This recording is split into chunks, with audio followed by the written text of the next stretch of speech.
ન્યાય એ માત્ર કોર્ટના ચુકાદાથી નથી મળતો, ન્યાય ત્યાંથી શરૂ થાય છે જ્યાં સામાન્ય માણસ કોર્ટના દરવાજા સુધી સરળતાથી પહોંચી શકે. પરંતુ સૌરાષ્ટ્ર અને કચ્છના લાખો લોકો માટે આજે પણ હાઈકોર્ટ સુધી પહોંચવું એટલે સમય, પૈસા અને મુશ્કેલીનો લાંબો સફર કાપવો પડે છે. વર્ષોથી ઉઠતી માંગ હવે ફરી એકવાર વકીલોએ જ ઉઠાવી છે. રાજકોટમાં ગુજરાત હાઈકોર્ટની બેન્ચ સ્થાપવાની માંગ સાથે હવે બાર એસોસિએશને ખુલ્લેઆમ મેદાનમાં ઉતરી છે. આવો વિગતે વાત કરીએ શું છે સમગ્ર મામલો. નમસ્કાર, હું છું આસિફ કાદરી અને સ્વમાન સાથે તમારું સ્વાગત છે.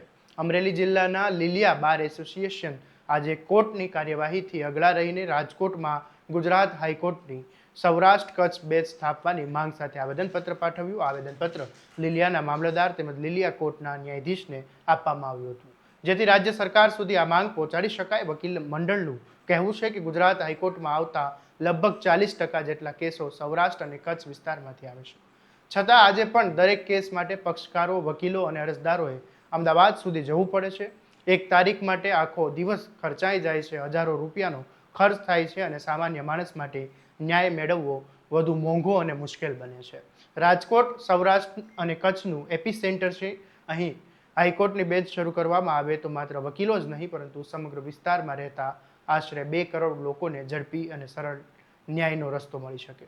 વકીલોનું એવું પણ કહેવું છે કે દેશના અનેક રાજ્યોમાં મુખ્ય હાઈકોર્ટ ઉપરાંત પ્રાદેશિક બેન્ચ કાર્યરત છે, જેના કારણે લોકોને પોતાના વિસ્તારમાં નજીકમાં ન્યાય મળે. ત્યારે વર્ષોથી માંગ હોવા છતાં સૌરાષ્ટ્ર અને કચ્છના આ વિસ્તારને સુવિધાથી વંચિત રાખવામાં આવ્યો છે, તે મોટો પ્રશ્ન છે. આ મામલે લીલિયા વકીલ મંડળના પ્રમુખે શું કહ્યું એ સાંભળી લો. તારીખ 25/7/24 ના રોજ રાજકોટ મુકામે સૌરાષ્ટ્ર અને કચ્છના જેટલા જિલ્લાઓ તાલુકાઓ આવે છે એ તમામ તાલુકાઓના પ્રમુખ મંત્રીશ્રીની એક મિટિંગ રાજકોટમાં રાખવામાં આવેલી અને મિટિંગના અંતે એવું નક્કી કરવામાં આવેલું કે સૌરાષ્ટ્ર કચ્છના 2 કરોડ લોકોને 2 કરોડ પોપ્યુલેશનની લોકોને ન્યાય મેળવવા માટે નામદાર ગુજરાત હાઈકોર્ટમાં અમદાવાદ જવું પડે છે. તો હાઈકોર્ટની એક બેચ જે વર્ષોથી અમારી માંગણી પેન્ડિંગ છે, વર્ષોથી આ માંગણી છે જ, તો હાઈકોર્ટની એક બેચ રાજકોટને આપે, જેથી કરીને કચ્છવાળાને, અમરેલી, ગીર સોમનાથના, સૌરાષ્ટ્રના તમામ જિલ્લાઓને નજીક પડે અને સરળતાથી ન્યાય મળે અને લોકોને પણ સરળતાથી ન્યાય મળે એવી અમારી નમ્ર માંગણી સાથે આજરોજ અમે કોર્ટ કાર્યવાહીથી સૌરાષ્ટ્ર કરતા તમામ 12 તાલુકા જિલ્લાના કોર્ટ કાર્યવાહીથી અલિપ્ત છીએ અને આજરોજ ડેપ્યુટી કલેક્ટર, કલેક્ટર અને નાયબ મામલતદારશ્રીને આવેદનપત્ર આપી અને ઝડપથી અમને રાજકોટમાં હાઈકોર્ટની બેન્ચ મળે એ માટે આવેદનપત્ર આપેલ છે. રાજકોટમાં હાઈકોર્ટની બેન્ચ શરૂ થશે તો અમદાવાદ હાઈકોર્ટ પર કેસનો ભાર પણ ઘટશે અને ન્યાયિક પ્રક્રિયા વધુ ઝડપી બનશે. આ માત્ર એક શહેરનો પ્રશ્ન નથી, પરંતુ સમગ્ર સૌરાષ્ટ્ર અને કચ્છના નાગરિકોને સુવિધા અને ન્યાય અને અધિકાર સાથે જોડાયેલો મુદ્દો છે.